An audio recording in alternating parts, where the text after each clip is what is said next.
right, guys, first of all, what is hydroxyapatite? Well, it's a natural mineral made of calcium and phosphate, and recently they've been putting it in our toothpaste. But is it safe? How does it work? And will it protect our teeth against cavities? Let's talk about it. Okay, so first things first, is it safe? Is it safe? Or is it gonna kill you? I'm gonna kill you!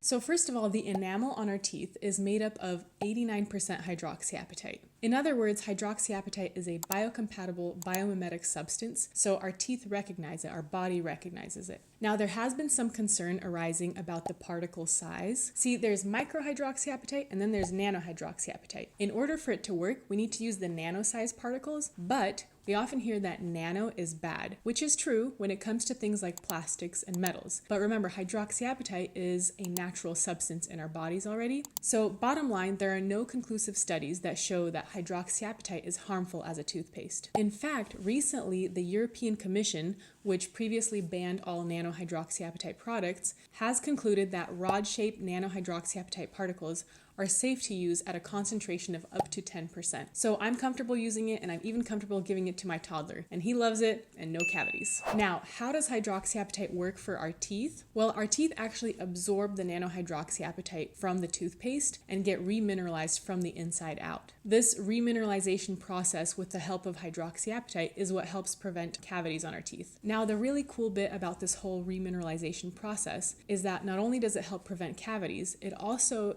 rebuilds the enamel on a microscopic level. So any roughness or any irregularities or imperfections in your enamel, over time, it kind of rebuilds those porous imperfections and smooths out the enamel so that over time, you are less prone to staining. This is a huge win for me because I've noticed that over the years, I've become a lot more prone to staining, especially with my years of using whitening toothpaste before I knew better, as well as braces and Invisalign. All of that stuff just kind of caused my enamel to be super rough with the attachments and everything. So my teeth have been collecting a lot more stain a lot more easily. But with using hydroxyapatite toothpaste over the months and years, I noticed that now I virtually get no stain at all. Moving on.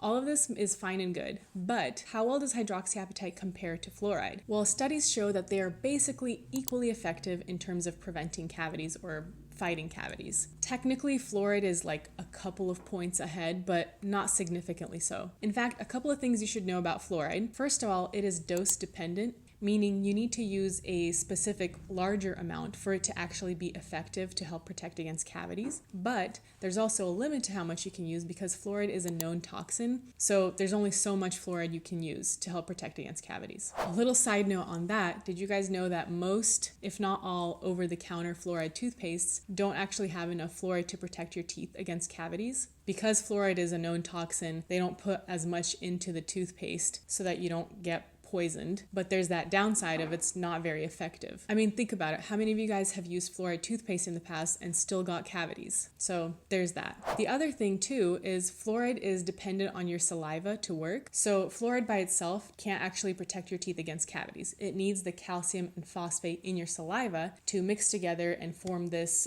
mineral called fluorapatite, which then acts as a band-aid to patch any demineralized areas from the outside. So this is a big problem if you generally have a drier mouth or don't produce enough saliva. And lastly, fluoride doesn't really rebuild enamel from the inside out like hydroxyapatite does, so it doesn't actually help with any kind of staining. So far you're probably thinking, all right, sounds like hydroxyapatite is better, but if it's better, why aren't the major brands using them? Well, major brands use major products. So hydroxyapatite is still kind of an emerging product, but believe me, the major brands are watching the market, and when there's going to be a high enough demand, whatever those standards are, they're going to jump on that. All right, so at this point, maybe you're thinking, all right, Christina, I'm sold. I want to start using my hydroxyapatite toothpaste. Where do I start? How do I get the most out of my toothpaste? Well, generally speaking, as with any external products and other toothpaste, hydroxyapatite toothpaste only works as long as it's in contact with your teeth. So a general rule of thumb is, floss your teeth, brush, spit, but don't rinse. Personally, I find that kind of disgusting. I mean, if you think about it, you just flossed and brushed your teeth and then you spit most of the stuff out, but then there's still gunk just kind of floating around in your mouth. I say floss, brush, spit and rinse, do all of that, and then come back in with a fresh little bit of toothpaste and rub it around on your teeth, and then go to sleep with it overnight. I actually wear retainers nightly,